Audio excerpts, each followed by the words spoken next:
Hi, Aaliyah Fulton, host of Early Career Unlocked talk show, where we offer three pieces of advice from industry experts. When you're starting a new role, do you sometimes feel that you're unworthy or your success is a fluke and you're afraid that someone's going to call you out as a fraud?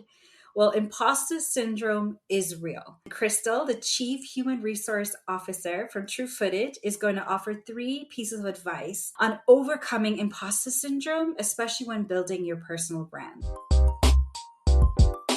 Welcome, Crystal. Thanks, Aaliyah. It's great to be here. Oh, I am so happy that you're here, and we would love to know more about you before you share your brilliant Yeah, advice. So tell us a little bit about yourself. yeah, that's great. So I am the Chief People Officer at True Footage. True Footage is a company of appraisers. That's what we like to say. I got here by some lengthy travels. I've been in HR for about 18 years, so we can just kind of round up to 20, but it's been a great journey, great companies, and really working with a lot of great people. I know Crystal from a previous company, and she is a Yes. positive force of nature. So I love working with her, and I miss working with her. Um, Awesome. Yes, I so feel you're the gonna same way. I do. I do.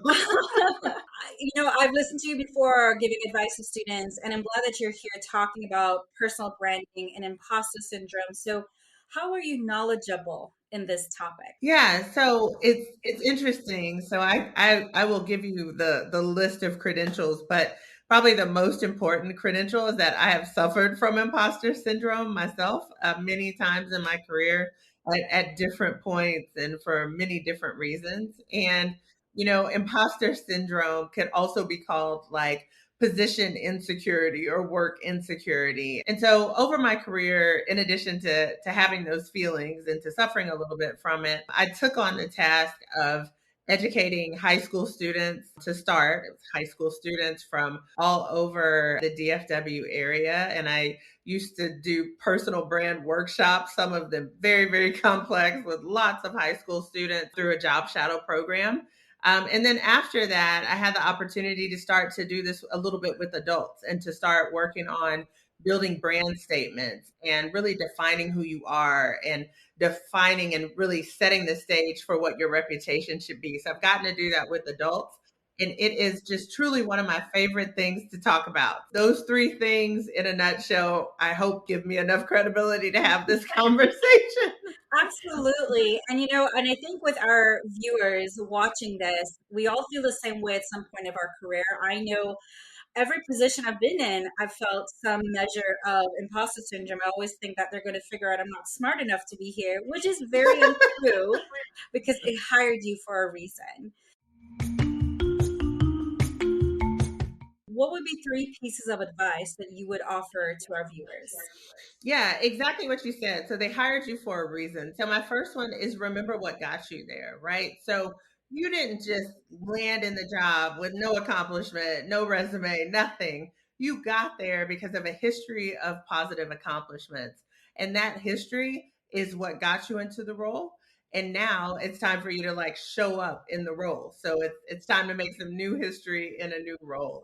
The second one I would say is just this notion of deconstructing the myth. I have a couple of professional colleagues that I talk to a lot, and we often remind ourselves of this notion of deconstructing the myth.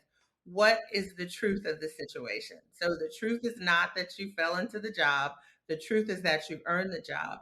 But when I talk about deconstructing it, I want you to understand like, I don't want to throw things out there and you think, oh, well, that's easier said than done. No, it's really not. You do have to literally grab a hold of the thoughts that you're thinking and put them in the front of your mind, the rational part of your mind, and just take them apart. Nope, this isn't true. I am good enough. I do bring these 10 skills to this job. I should be here. And you literally have to pull those thoughts apart bit by bit by bit. And eventually you get to where the truth is. But I tell my team often, I've told many students, and I will say it to this group, you gotta practice. So these things that I'm talking about, they're not easy. I'm not going to tell you any of this is easy at all because it's not. But practicing repeatedly makes it easy. It makes it a part of your process, and you'll be able to do it a little bit more without thinking as you continue to practice. And lastly, and this is my favorite one, make truth and vulnerability your top two personal values. The reason for that is when you're dealing with imposter syndrome, kind of a response is sometimes like, okay, so I have imposter syndrome. I'm in this new job. I've been promoted. I'm at a new company. And my response is going to be that I'm going to be perfect. But none of us are perfect. And the truth is, we are terribly imperfect in most cases. A dear friend of mine, gave me a mug, and it's literally like this wavy, odd shaped mug. And it's my favorite mug. And it says something like perfectly imperfect or something like that. And I'm like, yep. Acknowledging to yourself first, hey, I'm not perfect. Hey, I cannot get on this pursuit of perfectionism because I'm going to probably faint with all of this exhaustion, but also acknowledging to your teams, right? That's the tricky part, because we think when we have imposter syndrome, instead of like backing down and kind of being normal and calm, we want to puff up. So we're going to use some bravado and we're going to make ourselves bigger and we're going to be the absolute best. But unfortunately, that's not the real way to go about it. The real way to go about it is to admit to your team, hey, look, I'm not perfect. I'm going to try to make it by this deadline. I know how to do this work, but it does take a little bit of time. Those things are so acceptable. I mean, believe me when I say I've been at this for almost 20 years, and you're not going to get fired because you're vulnerable and you tell someone the truth. And it probably feels very scary to do that. But I assure you, it's not going to result in what you see as the bitter end in this particular job. So give it a try. Give it a little bit of maybe practice with a smaller group, maybe practice with one or two people, but try out the truth and vulnerability. And it doesn't mean you're not capable. It just means you're not perfect. You're not Superman, Superwoman. Give it a shot. I love it. I wish you were my inner voice when I felt imposter syndrome from day one, because I think everything that you mentioned there is super helpful in any level of your career. It doesn't mean just early career, but really any level of your career. Yeah, As you move up, you're going to feel that, but being truthful to yourself and identifying those vulnerabilities absolutely is something that I believe should be a value, because then you're just being honest and authentic at the same time. And people respect absolutely. that and people find some They commonality. And it's like, do. oh, she's not perfect. She's Not a machine.